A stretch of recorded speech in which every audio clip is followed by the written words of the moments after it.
Disruptive Dialogue with Thomas Cotton fosters conversations from incredible people and organizations where we hope to bring different perspectives that will help innovate change in our communities, cities, and nation. Hello, and welcome to another edition of the Disruptive Dialogue. My name is Thomas Cotton. Today we have with us Pastor Brian McCroy Sr. Pastor, leader, visionary are a few words to describe Brian.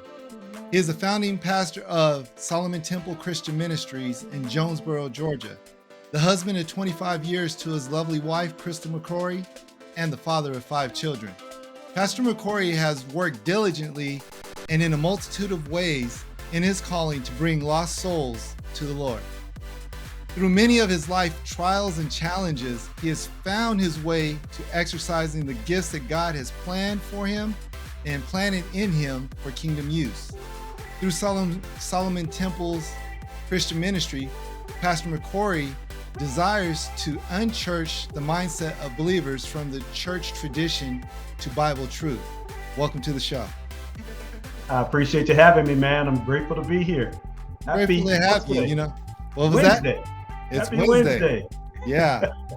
So I'm grateful to have you here. You know, it's been a pleasure getting to know you. And over the years, we have a mutual friend who has told us about one another and always wanted us to come together. And some months ago, you know, God put that plan together, and man, it's been a blessing ever since. Same here, man. The feeling's mutual, brother. I appreciate everything that you're doing. Anybody that is out here trying to make the world a better place is a friend of mine. So your impact to the community and to the mindsets of our young men is it's not trailblazing, but it's blazing a trail. Absolutely. And that's the thing, you know, a lot of people want to be trail walkers, but not many people want to be trailblazers. Absolutely. Absolutely. So I commend you on that effort, man. I appreciate that. You know, it's one of the things, like you said, the thing that God has put inside of us, you know, and so it's really a pleasure. It's a pleasure doing life with people like yourself and being able to share this moment together to just talk about a topic that is near and dear to us, which is brokenness. Mm-hmm. And, you know, we can talk about brokenness in so many different ways. And I'm sure by you working with people, you get to see a lot of brokenness. But we want to talk specifically about you as a pastor, as a leader, and the brokenness that you've experienced. So I just want to jump into your history of brokenness. Like, where do you first see brokenness show up in your life? It's interesting. It's an interesting question, a powerful question, man, that causes me to dig a little deep. For me, there are broken areas in my life that I can look back upon and think about how far I've come. But if you want to go particularly into a specific area, I would say I've got a couple of significant areas where I've suffered some brokenness. And I think the biggest part is acknowledging that we do get broken. Yeah, exactly. I don't have it all together. I go through my emotions. There's something online. I think they call it emotional damage. I have that too. So for me, I think that my first experience was probably when I got out of the military and I went from serving my country, feeling like Rambo, to working in a bank, First Interstate Bank, downtown Beverly Hills on Wilshire Boulevard, to moving to Kentucky and ending up running out of money and being homeless and living in a shelter. I think was a time that I really experienced some significant brokenness. Yeah. How did that impact you as you were walking through that significant brokenness of homelessness? I mean, wow. Being unhoused is kind of a big challenge because, you know, that's one of the one things that we look forward to having. Yeah, I really didn't recognize it at first, man. A lot of it is just going back in hindsight and looking at what I was experiencing. So for me, when I look back on it, it was like this chronic feeling of sadness, anxiety, and I'm ashamed to say it, but hopelessness, man. You know, I felt like there was this persistent feeling of foul, of emptiness that was messing with my motivation, messing with my daily grind. So that's kind of what it felt like to me. I'm not really sure, you know, you wake up and you feel like I don't know how I'm going to make it through this day. I don't know how I'm going to get to my next level. I don't have any resources right now that are going to take me to where I need to be. And the problem for me is I wasn't by myself. I had a wife and I had a child. Wow. So that was really, really tough for me. So you're walking through this homeless event in your life with the wife, with the child, these responsibilities. And the hopelessness is a key element to brokenness at times. So, how does that affect you at that time as a man, as somebody who just has this brokenness, this hopelessness that's going on? What are you doing to find hope in these moments? Well, it's interesting. The great part for me is who I came in contact with. I had a group of, interestingly enough, I had a group of women in that shelter that were constantly providing encouragement. It was a struggle for me because they were providing encouragement for me, but they weren't in my situation and they weren't men. And I am, I'm a man's man, so it was humbling for Mm-hmm. me. It was humbling on two parts, three parts actually. Number one, having to be encouraged by a group of women. Number two, having uh, my first wife witness that, me having to get poured into when I felt like I had everything under control. And then number three, thinking about being an example for my daughter. Now, she was only 4 years old at the time, but it was still something that was in my head, you know. So that's a lot of what was happening in terms of my struggle, and it caused me to have difficulty managing my emotional state. You know, my nerves were a little short because I didn't have a job. I was looking for one, and so I had to keep telling myself, you know, keep looking, keep looking. The only way to find a job is if you look for one. So my full-time job became finding a job. And so those are the little things that were happening with me at the time.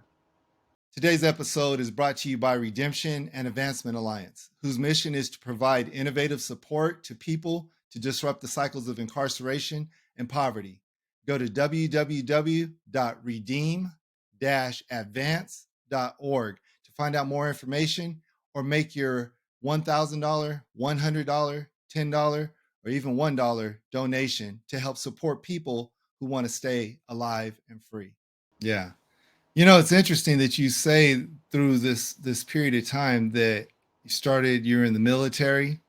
You probably had some hope coming out of the military while you're serving your country. You get out, you go to Beverly Hills, you're making things happen, it looks good, and then you end up in Kentucky, of all places, and running out of money in Kentucky and end up homeless in Kentucky. Like, to me, homelessness would have happened in Beverly Hills because that's expensive to live out there. But Yeah. you go to Kentucky, some things had to change in between the time that you experienced in the military to this great time in Beverly Hills to this time in Kentucky. What were some of the transitions that you had to go through? So the first one was getting out of the military. But one thing that I did not highlight is the fact that my first wife and I were separated. That's why I was in Beverly Hills. I got out of the military and was in Beverly Hills, but I was separated, still married. So my transition to Kentucky was my attempt at reigniting, getting back with my wife after a separation, because we separated while I was in the military. Mm-hmm. So there was that transition. So that's what led me to Kentucky. But what's interesting is I was going there with this mindset that I was going to conquer, right? Coming from Beverly Hills with, you know, rubbing elbows with the who's who, you know, I met Michael Jackson and, you know, I'm downtown. And so I'm dealing with people and I'm the merchant teller. So I'm actually balancing, you know, the reserve for the bank branch and all of that. So I'm counting the money, I'm ordering cash for the bank. So I felt really empowered. So to get to Kentucky, it required me humbling myself coming out of Beverly Hills. But so there was that transition. There was also just re-engaging with my first wife because we were living different lives apart. Yeah. She had history, I had history, and we were trying to come back together to rekindle something. And so there were multiple things going on at the same time. So getting out of the military, coming into the civilian world, being separated, leaving Beverly Hills, transitioning to Kentucky, which was a former stomping ground because I had been stationed at Fort Campbell, and then re-engaging with my first wife, trying to rekindle our relationship. So there were multiple transitions going on with me at the time. You know, I can only imagine what that looks like in the different challenges you're going through within your head, within your space of thinking, you know, where I used to be, where I'm trying to go. Did you experience any rejection during this time? Whew, yeah. Rejection is how I ended up in the shelter. Um, I was looking for a job. I didn't think I would have a problem. I'm ex-military. I worked at the bank. First place I went to was the bank. Hey, I worked at First Interstate Bank, downtown Beverly Hills. Yeah, well, that's not impressing us. You know, so I'm dealing with the rejection, not being able to find a job. I'm dealing with not having a resource because I was paying for a hotel, a weekly, I had a couple of $1,000s in my pocket, but, weekly hotel was about, 50, $60 at the time. This was in the 90s. And so I felt like I was about to say, man, this goes way back. Yeah. But, like you feel like you have a handle on things until you don't. Right. Right. And so that's kind of what happened. So there was a rejection of not being able to find a job. There was the emotion. It wasn't outright rejection, but I could feel and sense the disappointment from her. I could feel and sense the disappointment from her parents. Right. And we weren't moving into their house to get our act together.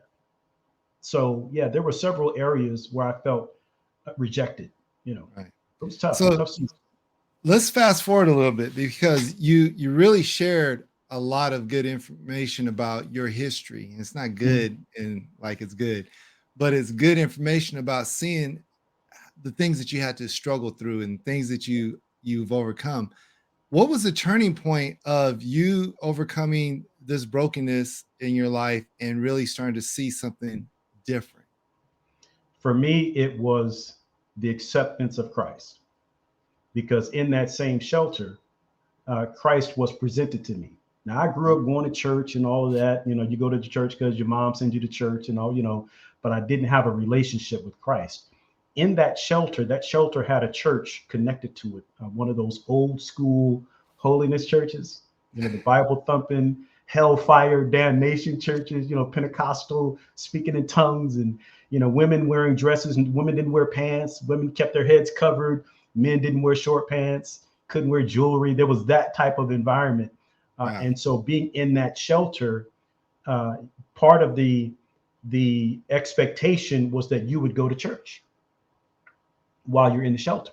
So in going through that experience, I was invited, or I invited Christ into my life, and they started sharing the word of God with me, and they started talking about faith. And I was desperate enough to hang on to every word. They started saying things like, speak it into existence, claim the ground, the earth is the Lord's and the fullness thereof. And so I started grabbing a hold of that, man. And one experience happened for me. I was told that there was a factory about 20 miles away in Elkton, Kentucky, population 900, just outside of Russellville, Kentucky. And there was a factory, Flynn's Enterprises. They make blue jeans. Back then it was stone washed blue jeans, acid washed blue jeans. And so I was told that they were hiring. I had to hitchhike to that factory.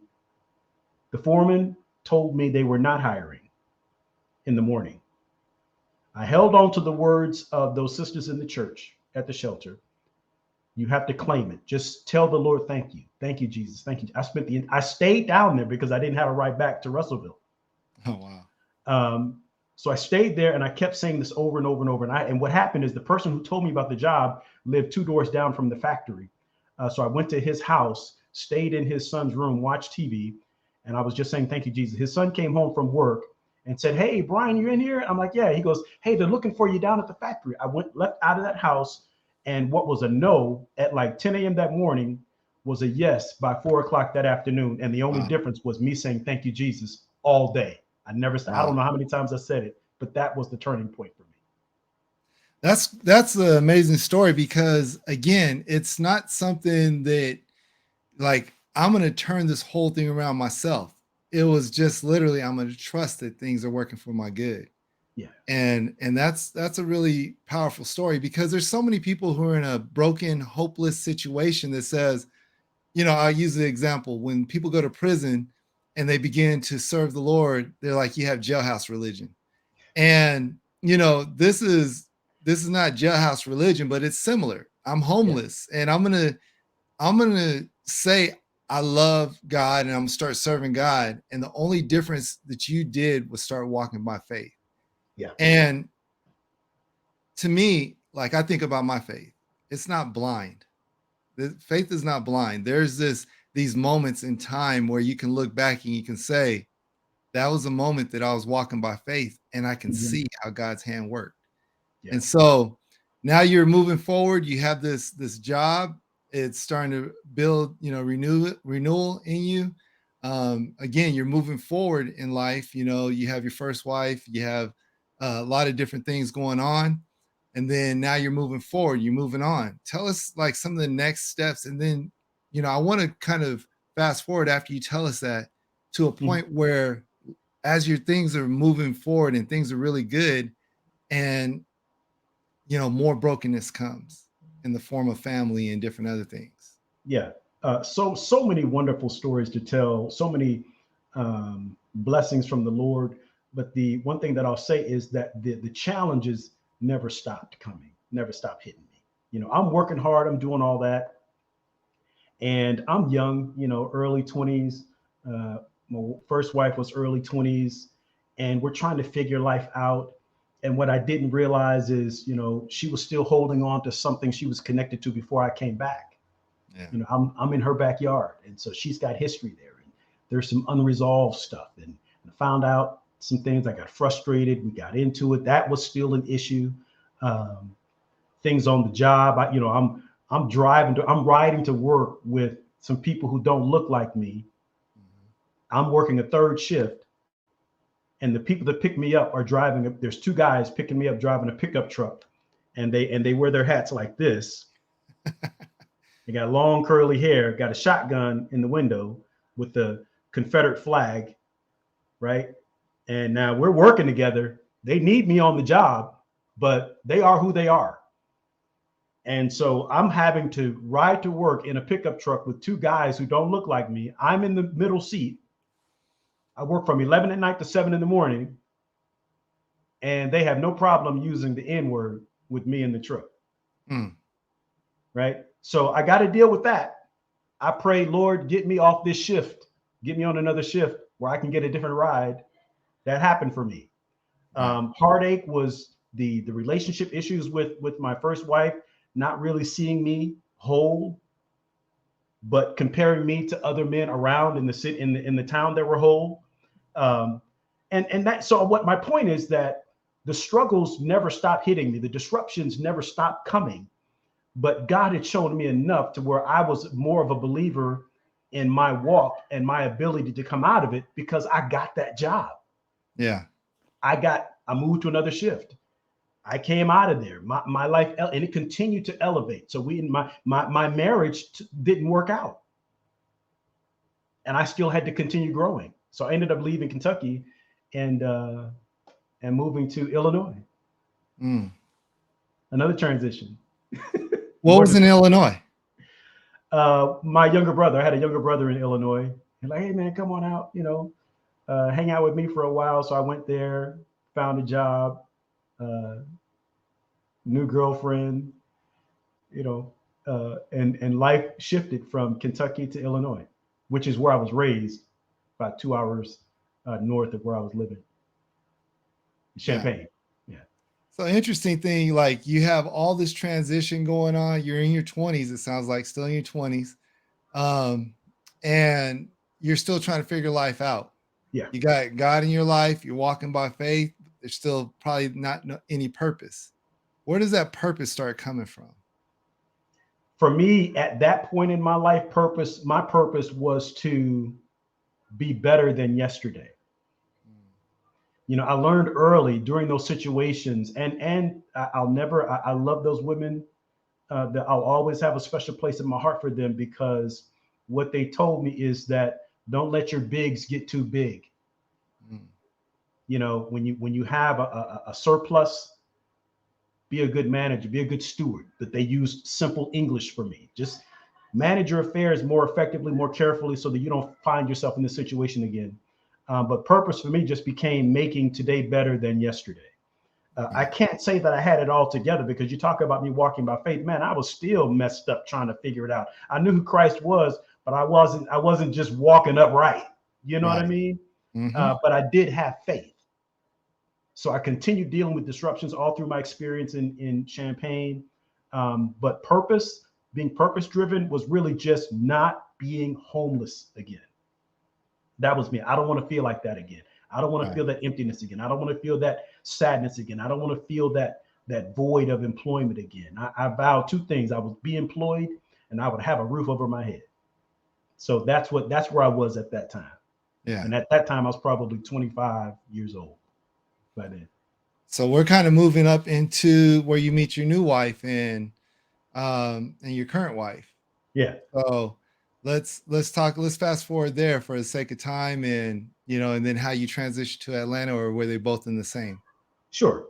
So I ended up leaving Champaign, moving back to California, hanging out with my mom. And at that point, so when I got back with my first wife, we had another child. So I left there being the father of two. Okay. Now, I don't know how deep you want to go, but I'm a father of 5. Right. Okay. So between my 4-year-old being homeless and today, I had 4 more children. All right. Had a child in Champaign. Moved to California. That relationship didn't work out. So in California, Southern Cal, I ended up with my children. I was a father of 3, single parent. Another, I won't call it a disruption, but there was a shift.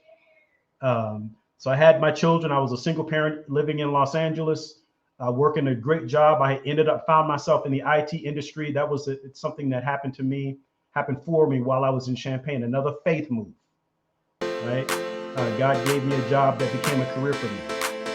So I'm in Southern California working. I meet my wife on Friday night one night, and my brother calls me over to the club on a Friday night, and she's at the club. We met. She was wearing a red dress, and I'm like, wow. So anyway, that's another story. But well, you remember, so that's good. Say it again.